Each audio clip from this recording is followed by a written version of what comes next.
I often wondered whether only I knew what or who I truly was, whether it was alone my secret, or that people close to me were aware of what I had become, but were too afraid or perhaps too polite to say.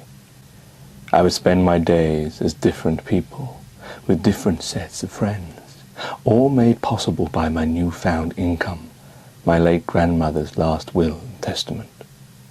Some days I would lay on the street as if a tramp, and had tramp friends. We would talk about tramp things, and when the desire took me, I would lure one to some dark and shady corner and drain the life out of him. His life was meaningless. He was not missed. And the pleasure in his death was short, which is why the manner of the death I chose him was likewise. There would be no point in taking time to kill such a man, for who would there be to marvel or feel pain about a long and painful death? No one. Like a great painting with no owner. Other days I had become a temporary worker at a factory. This was the job that gave me great joy. There I was kicked around by the permanent staff, made to do all the ungracious jobs they wouldn't do themselves, treated like a slave in the 18th century, but with all the trappings of a civilized 21st century. Sometimes it would be almost a task to withstrain my natural anger as their faces would come close, and they would growl some duty into my face, but I would always have my revenge, and these deaths would be most long and painful. I would string them up for hours, let them slowly bleed through small perforations from their stomachs or intestines, of which I did not know, for I was no doctor. My art was merely in the release of my anger, and anger that raged over and had to be tapped.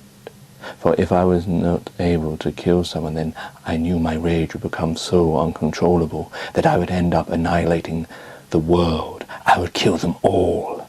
Foolish talk, perhaps, for no man can do this. Yet I could if I put my mind to it.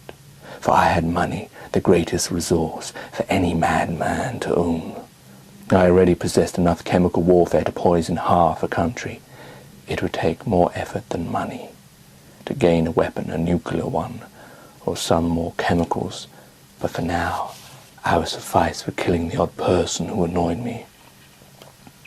The most interesting thing I found from my long study, for it seemed to have become one, was that I could be so many different kinds of people and be treated differently, and yet unbeknown to them, I was the same. This I felt reflected far more on them than me, for it showed me life's prejudices, and this only went to fuel my rage and killing tendencies, as there is nothing more that a killer hates, and that's double standards. Here I was talking with my friends at a workplace, where I set myself up as a laughable manager, and they would mock the agency staff, and if I pointed out a tramp on the road, they would go and push him over. How strange, I thought, that I too could have been that tramp, and yet they only liked me as the manager. Often this would lead me to imagine at one time I was all the people I played, and I would see the different ways my friends would treat my persons. My personality was, to say the least, split. I would have trouble remembering who or what I was at any given day of time. The more I took on different roles, the more I despised my fellow brethren for the ways they treated the different me's. When I had first began killing as a means of medicine, for that is how I saw my killings, I was horrified afterwards at what I had committed. But the longer I saw the treatment I got in different guises, the more I felt it was they who were wrong, and I was actually more honest than they. For I had no problem associating with any of the people I chose to be, whereas most of my friends, they only wanted the circles they found themselves in, and anything outside was alien to them, to be despised, whereas I find myself despising them all. Some days I felt I needed to be caught, not so that mankind could be safe from my killings, but that I could expose him for what he was. I could prove how each man treats his brother, but most days I did not feel like this.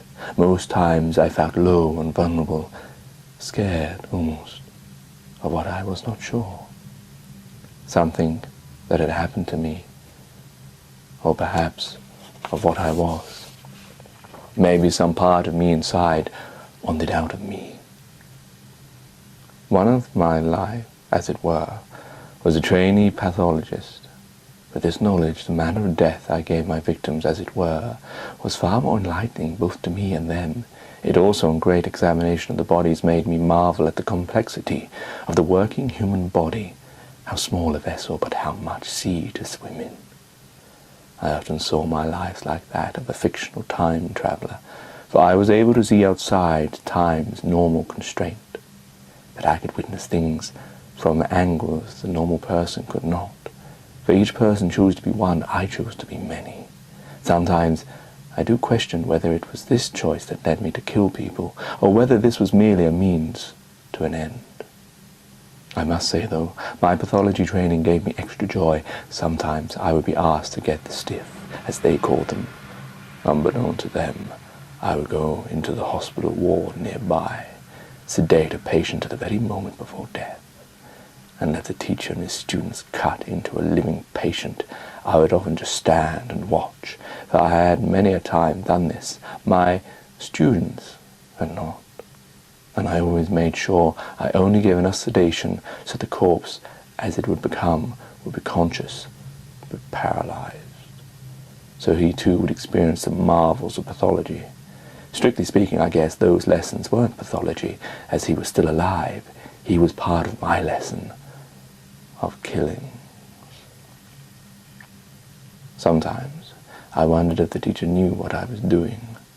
Once he opened up the chest of the patient, the stiff, his heart was slowly still pacing.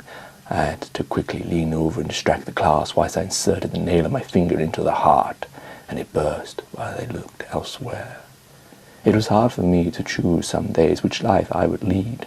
Often I would find much ease being the tramp. During these times I had the most what you might call fun. We would stay up all night, dance by the fireside, tell stories, huddle up in the cold, and we all slept soundly. Some more than others.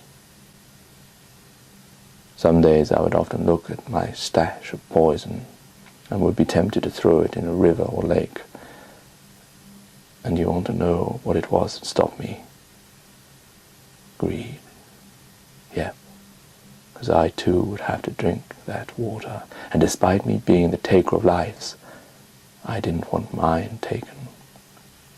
It feels strange to see these words written before me, like a fitting epitaph of a man that truly never lived. For I was so many men, and yet in all my existences I was merely an actor playing out a part. My crimes have been many, and yet I lay unpublished. It's all someone somehow feels terribly wrong. Yet that is how it shall be. And so that's all I shall tell thee today. Signing off appreciatively, Mr. Jacob Jakes.